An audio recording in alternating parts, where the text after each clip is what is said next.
أعوذ بالله من الشيطان الرجيم بسم الله الرحمن الرحيم ثم قست قلوبكم من بعد ذلك فهي كالحجارة أو أشد قسوة وإن من الحجارة لما يتفجر منه الأنهار وإن منها لما يشقق فيخرج منه الماء وإن منها لما يهبط من خشية الله وما الله بغافل عما تعملون صدق الله العظيم.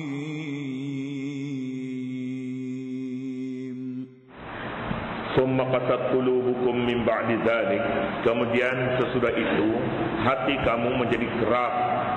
Fahiya kal hijarati, seperti batu. Au asaddu qaswah, bahkan lebih keras lagi dari batu.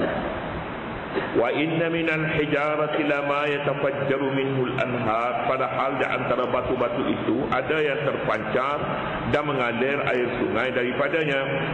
Wa inna minha lama yashaqqaqu fayakhruju minhul ma, ada pula di antaranya yang pecah-pecah terbelah lalu keluarlah air mata air daripadanya. Wa inna minha lama yahbitu min khasyatillah, dan ada juga di antaranya yang jatuh ke bawah kerana takut kepada Allah. Wa mallahu bighafilin amma ta'malun, sedangkan Allah tidak sekali-kali lalai daripada apa yang kamu kerjakan. Ayat ini berbicara tentang tahap-tahap pendidikan yang diperlu oleh Bani Israel. Setelah menyatakan watak-watak degil Bani Israel yang pelbagai itu, Bani Israel sebelum ini dinyatakan sebagai umat yang lengah untuk menuntut suatu perintah. Mereka apabila diminta supaya menyembelih lembu, berbagai-bagai pertanyaan, sehingga akhirnya sukar untuk didapati lembu akibat daripada kelengahan mereka dan suka dengan bermain dengan perkara yang remeh-temeh. Ini juga nak dibetulkan. Dalam menunaikan perintah Allah, tidak boleh seseorang itu melengah-lengahkan, sehingga kepada akhir waktu barulah mula melaksanakannya. Ini satu kesalahan. Penyakit ini perlu diubati. Bani Israel telah melalui satu peringkat pendidikan iaitu supaya mereka cepat melakukan tindakan terhadap tugas-tugas yang dibebankan kepadanya. Islam juga, syariat Nabi Muhammad sallallahu alaihi wasallam juga kita dapati amat merangsangkan supaya melakukan kerja-kerja pada waktu yang awal. Di antara amalan yang paling afdal dinyatakan oleh Nabi sallallahu alaihi wasallam ialah buat kerja pada awal waktunya. Ayyul amali afdalu ya Rasulullah, apakah amalan yang lebih afdal wahai Rasulullah? Seorang sahabat datang bertanya, Nabi memberi jawapan kepadanya, as-salatu ala miqatiha. Setengahnya menyebutkan as-salatu fi awwali waqtiha, salat pada awal waktunya. Awal waktu, jangan tangguh lewat hingga akhir waktu. Sembahyang pada awal waktu, yakni masuk waktu, selesai azan, kemudian beberapa perkara yang perlu diselesaikan sebelum salat, terus salat pada awal waktu. Amalan ini merupakan amalan yang paling afdal. Maknanya kalau awal waktu paling afdal, artinya amalan yang paling tidak afdalnya salat pada akhir waktu. Paling tidak afdal sekali. Sebab dia lawan. Paling baik sekali duduk pada mula-mula, paling tidak baik di akhir waktu. Bani Israel diajar. Kemudian satu lagi pendidikan yang perlu dilalui Bani Israel untuk mengobati satu penyakit yang ada pada mereka, satu kelemahan yang ada pada mereka, iaitulah namanya qaswatul qulub. Qaswatul qulub artinya keras hati. Keras hati ini yang dibicarakan di sini. Keras hati ini satu sifat yang ada pada seseorang itu tidak dapat menilai kebaikan yang ada pada orang lain, tidak mendengar nasihat, tidak dapat berfikir dengan baik. Apa yang boleh dipikir olehnya ialah kepentingan dirinya. Berapa untung boleh dapat? Apa faedahnya bagi kita? Apa ruginya jika kita tidak lakukan itu? Namanya penyakit ini qaswatul qulub. Qaswatul qulub dia lebih buruk lagi jika berlaku di dalam hal-hal yang berkaitan dengan agama. Agama menyuruh supaya melakukan amal kebajikan masyarakat, menolong orang ramai, menolong masyarakat, menolong haiwan, membantu untuk kehidupan orang lain, menyumbang. Ini namanya a'malul khair, al-birru, amal kebajikan. Orang yang mempunyai penyakit pada hatinya, penyakit namanya qaswatul qulub, dia tidak bersedia untuk melakukan amalan-amalan ini kerana apa yang difikir olehnya ialah dalam ruang lingkup yang sangat sempit, iaitu dirinya sendiri. Semuanya dinilaikan dengan wang, semuanya dinilaikan dengan kepentingan pribadi. Hal ini pernah berlaku kepada Bani Israel yang disebut di dalam ayat ini dengan nama qaswatul qulub. Katanya, summa qasat qulubukum min ba'di dzalik. Kemudian sesudah itu hati kamu menjadi keras seperti batu. Min ba'di dzalika, sesudah kamu ini sampai ke Baitul Maqdis, kamu duduk beberapa ketika, kemudian kamu menjadi hati keras selepas daripada itu. Keras mengapa? Kamu rasakan kamu adalah darah Yahuda, darah kamu darah Nabi-Nabi. Darah Nabi-Nabi menyebabkan orang lain hina. Kamu anggap mereka sebagai goyim.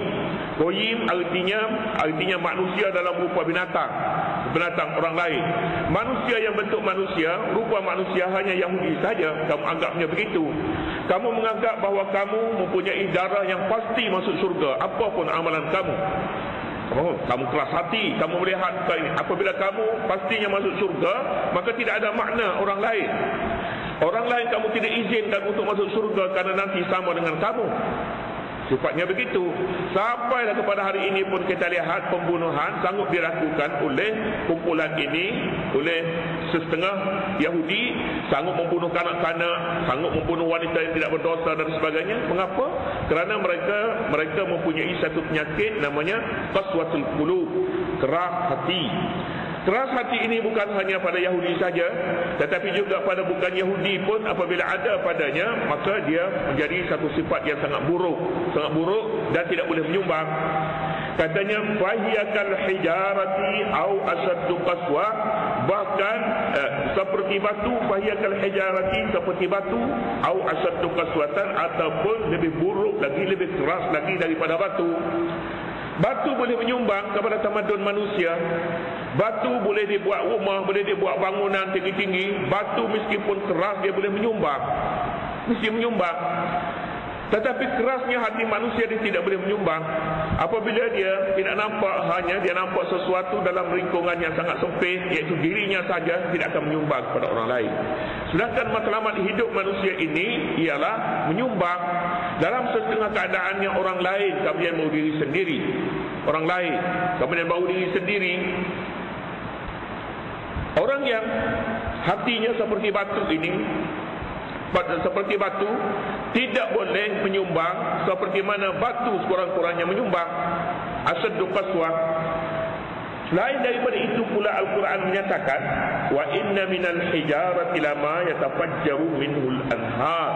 Di antara batu pula, di antara batu ada yang terpancar daripadanya air sungai.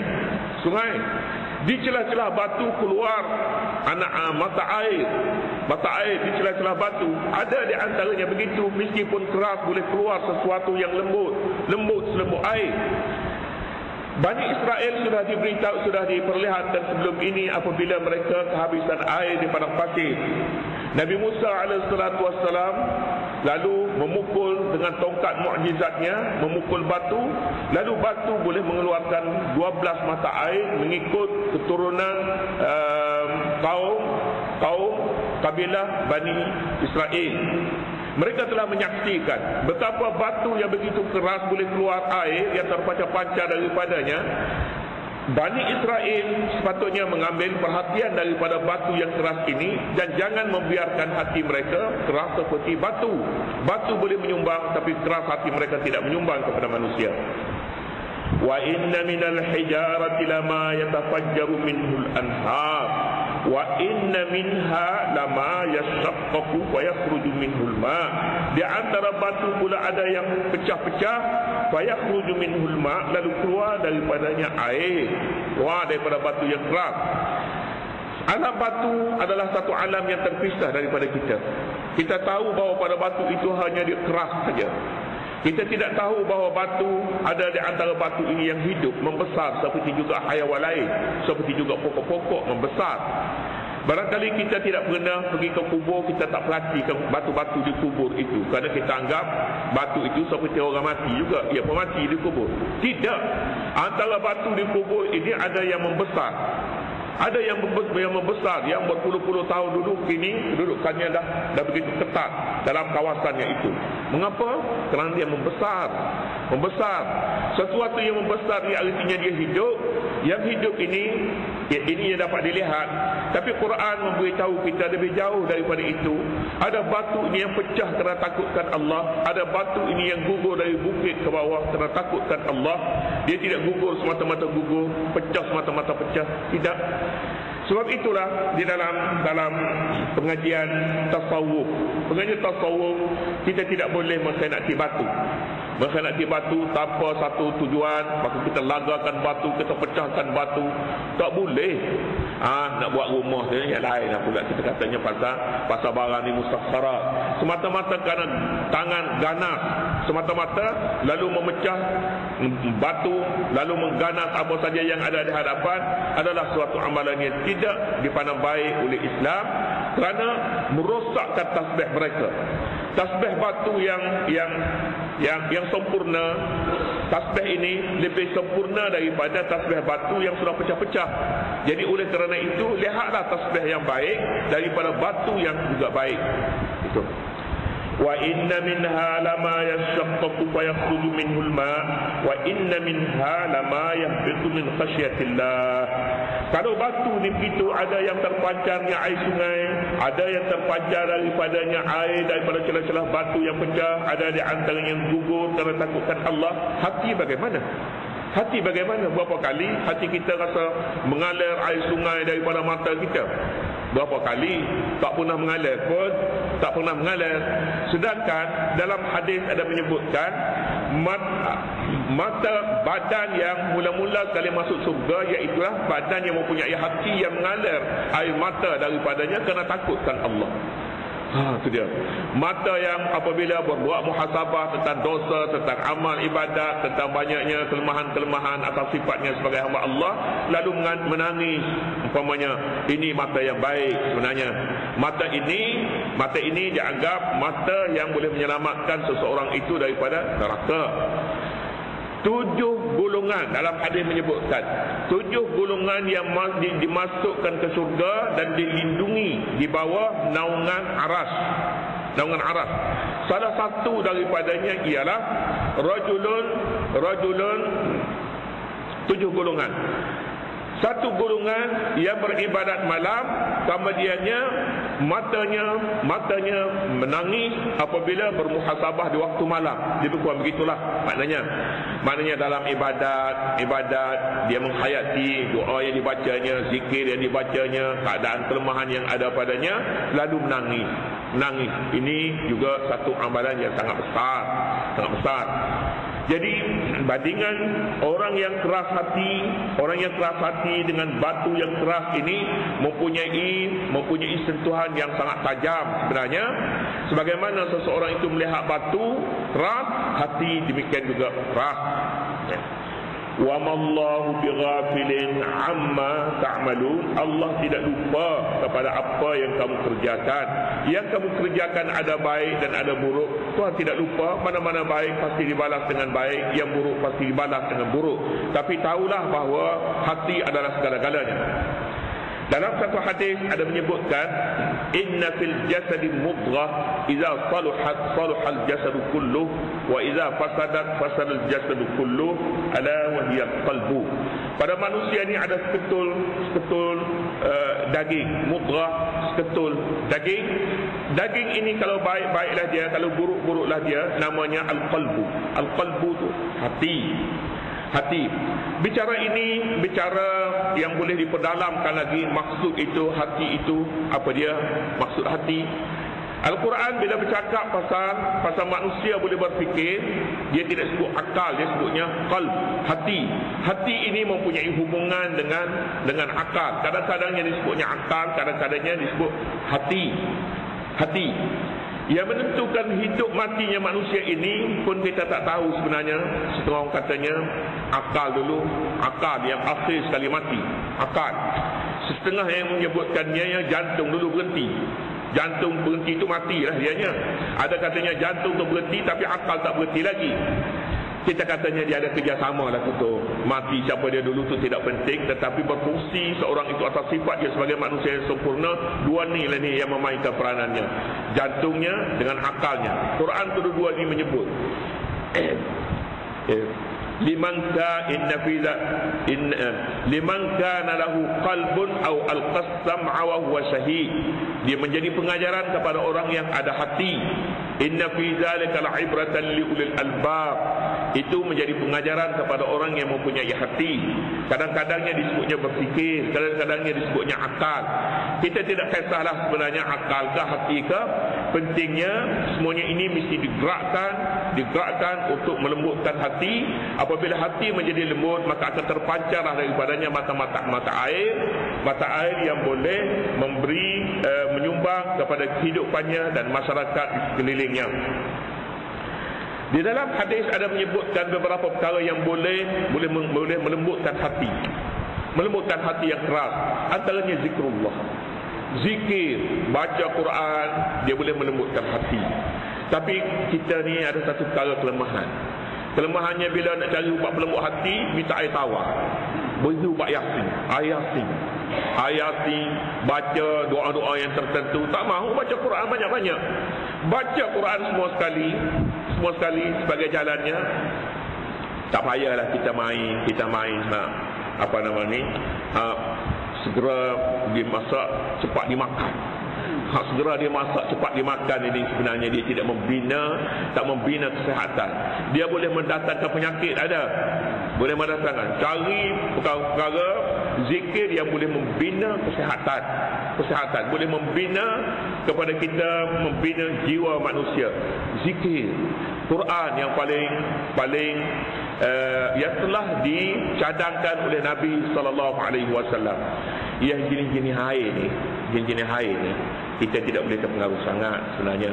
Daripada tak ada, kita kata ada lah, lama-lama berjumpa doktor, kita carilah daun kayu, itu pun tak apa sebenarnya. Tapi lepas berjumpa doktor juga mestinya. Begitulah juga kadang-kadangnya kita nak mengharapkan kepada benda-benda yang tidak diiktiraf sebagai mempunyai khasiat yang istimewa. Misalnya antaranya yang kita sebut tadi adalah air tawar. Air tawar ni tidaklah nak katanya tidak boleh, tetapi segala-galanya pada air tawar satu perkara yang sangat salah sebenarnya dalam usaha membina pribadi, membina jiwa dan melembutkan hati. Dan yang kedua pula mengambil pengajaran daripada kisah-kisah yang telah berlaku. Zikir pertama, dan yang kedua mengambil pengajaran daripada kisah-kisah silam. Sebab itulah dalam Quran pun banyak membicarakan kisah-kisah silam, tujuannya untuk membina pribadi, jiwa dan kehidupan seseorang manusia. Itu di antaranya, dan ada lagi lah banyak lagi perkara lain yang disebutkan dalam hadis Rasulullah SAW. Tapi pada kali ini ayat 74 menyatakan satu penyakit yang dialami Bani Israel ialah penyakit keras hati, dan inilah yang dibangkit oleh Nabi Musa. Allah membangkitkan Nabi Musa untuk mengubati penyakit keras hati ini. Sepanjang ayat Quran yang membicarakan tentang Bani Israel untuk mengubati perkara ini.